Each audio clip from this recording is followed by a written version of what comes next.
A four-alarm fire barrels through a pallet company near downtown Stockton, burning one home to the ground and damaging four others. One person was hurt.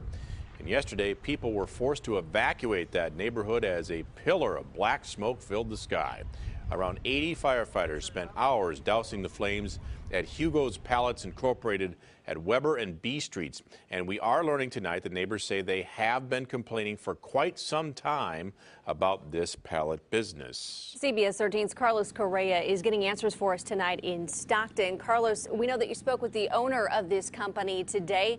What did he say about some of these neighbors' complaints? You know, during our short conversation this morning, he made no mention of talking to neighbors or receiving complaints from them. He did say that he had a visit earlier this month from officials with the city of Stockton. He didn't go into detail about what they were talking about or what the event was for, but we did find out that on May 9th is when the city of Stockton issued him a citation.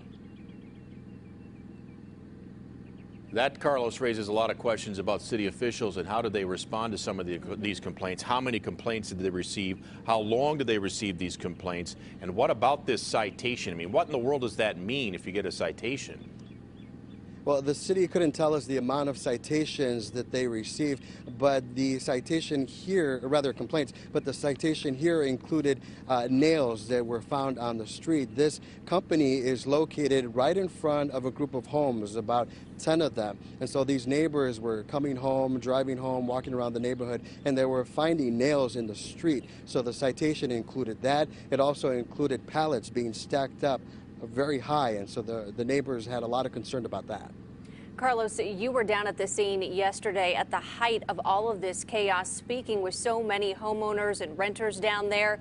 What have the last 24 hours been like for some of these people? You know, they're scared. It's been a very difficult evening, a very difficult morning for them. I did speak to a woman who was impacted by this fire. She's been working with the American Red Cross. The agency gave her some vouchers for a hotel stay. That lasts through the weekend. She says beyond the Memorial Day weekend, she has no idea on where she's going to be living. I spoke with another woman who says she's going to rely on her loved ones to stay with them until she figures out what she's going to do next. Carlos, let's talk about the source of this particular fire. You look at those pictures from yesterday, and that thing took off like a torch. And I'm just wondering, arson investigators have been on the scene. Are they giving you any indication how this started and what really fueled that fire? That's right. Arson investigators have been on the scene last night, all day this morning. They've been interviewing people. They've been on the property trying to find some answers. We, of course, have been making phone calls. We did reach the fire chief this morning, who said an investigation like this could take anywhere between days and weeks to figure out.